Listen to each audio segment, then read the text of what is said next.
अगर आप first floor, second floor या थर्ड फ्लोर पर रहते हैं तो यकीनन डोर को ओपन करने के लिए सीढ़ियाँ उतरना पड़ता है और ये बहुत ही मुश्किल एक प्रोसेस है, बार बार दरवाज़ा खोलना, सीढ़ियाँ उतर कर जाना। तो इसके लिए जनाब इलेक्ट्रिक डोर लगाया जाता है, लेकिन इलेक्ट्रिक डोर के साथ तार लगाकर उसको बेल पुश लगाना पड़ता है और फिर उसको अपने घर पे सेकंड फ्लोर, थर्ड पे जहाँ भी आप लगाना चाहें किसी मखसूस एरिया में लगाना पड़ता है, जैसे कि हॉल या बेडरूम। तो फिर भी आपको उठकर बेडरूम या हॉल तक जाना पड़ता है। मजीद इसके अलावा जब लाइट नहीं होती तो ये वाला डोर सिस्टम काम नहीं करता, फिर आपको लोड शेडिंग के दौरान दरवाज़ा जब खोलना होता है तो फिर भी सीढ़ियाँ उतर कर जाना पड़ता है। आज की इस वीडियो में आपकी ये परेशानी खत्म हो जाएगी। हम आपके लिए लाए हैं जनाब वायरलेस रिमोट कंट्रोल वाला डोर सिस्टम, जिसमें आप एक रिमोट कंट्रोल की मदद से जहां से मर्जी चाहें अपनी डोर को ओपन कर सकते हैं। मेरा नाम जहीर है और आप देख रहे हैं जहीर इलेक्ट्रिक यूट्यूब चैनल। तो नॉर्मली आपने देखा होगा कि दरवाजे के साथ एक ऐसा लॉक लगाया जाता है जिसमें दरवाजे को पुश करने पर दरवाजा अंदर से बंद हो जाता है। अंदर से उसको मैनुअल भी खोला जा सकता है, बाहर से चाबी की मदद से भी खोला जा सकता है। मजीद इसको थोड़ा सा जदीद करके इसमें इलेक्ट्रिक लॉक मुतारफ किया गया है। अंदर से बटन को प्रेस करके भी खोला जा सकता है, बाहर से चाबी की मदद से भी खोला जा सकता है। इसके साथ एक वायर लगाई जाती है, अंदर एक बेल पुश स्विच लगाया जाता है। बटन को आप जहां से प्रेस करेंगे ये वहां से खुल जाएगा।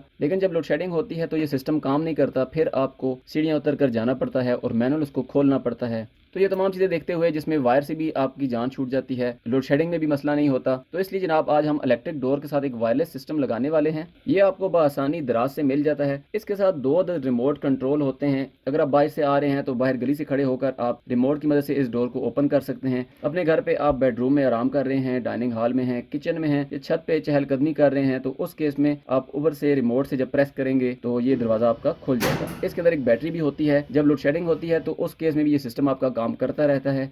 इसके सर्किट के अंदर दो तरह के कनेक्शन होते हैं। नंबर एक, आपने इसको वापडा प्रोवाइड करनी है ताकि ये बैटरी को चार्ज रख सके। नंबर दो, इसके साथ लॉक के कनेक्शन करने होते हैं। लॉक में आप देखें दो तारें होती हैं। ये दो तारें आपने इसके अंदर, ये वाली जो दो तारें हैं, ये जो सर्किट की फ्लेक्सिबल वायर आ रही है, इसके साथ आपने कनेक्ट कर देनी है। बस इसको लगाने में आपने सिर्फ एक एहतियात करनी है कि आपने इसको लॉक के करीब रखना है, क्योंकि जो लॉक है ये 12 वोल्ट ऑपरेटेड है। तो अगर आप इसको लॉक से दूर करेंगे, जितनी लंबाई आप बढ़ाते जाएंगे वोल्टेज ड्रॉप होंगे, तो ये आपका लॉक अच्छे से काम नहीं करेगा। तो आपने लॉक के करीब ही इसको कहीं पे लगा देना है। इसके बहुत ही सिंपल कनेक्शन है, वापडा प्रोवाइड करनी है और इसके साथ लॉक लगाना है, तो इसके कनेक्शन कंप्लीट हो जाते हैं। अब बात कर लेते हैं जनाब इसकी कीमत कितनी है। तो इलेक्ट्रिक डोर लॉक जो है वो आपको तकरीबन 5 से 6 हज़ार रुपये में मिलेगा। क्वालिटीज़ के हिसाब से इसके रेट्स होते हैं। इसके अलावा इसका जो रिमोट सिस्टम है ये आपको ऑनलाइन बड़ी आसानी से मिल जाएगा। दराज के ऊपर इसकी जो कीमत है वो 4,500 रुपये है। आप किसी भी शहर में रहते हैं तो दराज से ऑर्डर करके आप इसको मंगवा सकते हैं। अगर आपने इसको ऑर्डर करना है तो आप डिस्क्रिप्शन में जाएं, वहां पर एक लिंक होगा, उसको क्लिक करें तो आप दराज ऐप के ऊपर चले जाएंगे और वहां से आप इसको परचेज कर सकते हैं। तो तकरीबन लेबर चार्जेस आपको 2000 पड़ जाते हैं। कुल मिलाकर इसकी जो मुकम्मल इंस्टॉलेशन है, जिसमें लॉक, आपका सर्किट और लेबर चार्जेस हैं, ये तमाम मिलाकर आपको तकरीबन 12,000 रुपये में ये सिस्टम पड़ जाता है। तो जनाब मैं उम्मीद करता हूँ ये वीडियो आपको पसंद आई होगी। वीडियो अगर पसंद आई हो तो इसको लाइक और अपने दोस्तों के साथ शेयर जरूर कीजिएगा। अगर आप इलेक्ट्रिकल से रिलेटेड मजीद बातें सीखना चाहते हैं, जैसे कि electrical wiring, electrical home appliances की रिपेयरिंग, सोलर सिस्टम इंस्टॉलेशन या सोलर सिस्टम के बारे में जो बेसिक इन्फॉर्मेशन होती है, इन तमाम टॉपिक्स के ऊपर मेरी वीडियोस मौजूद हैं। आप मेरे चैनल का विजिट करें। अगर वीडियोस पसंद आए तो चैनल को सब्सक्राइब करना मत भूलिएगा। मिलते हैं दोबारा किसी और नई वीडियो, नए टॉपिक के साथ। तब तक रखिएगा अपना और अपने पैरों का बहुत सारा ख्याल। अल्लाह हाफिज।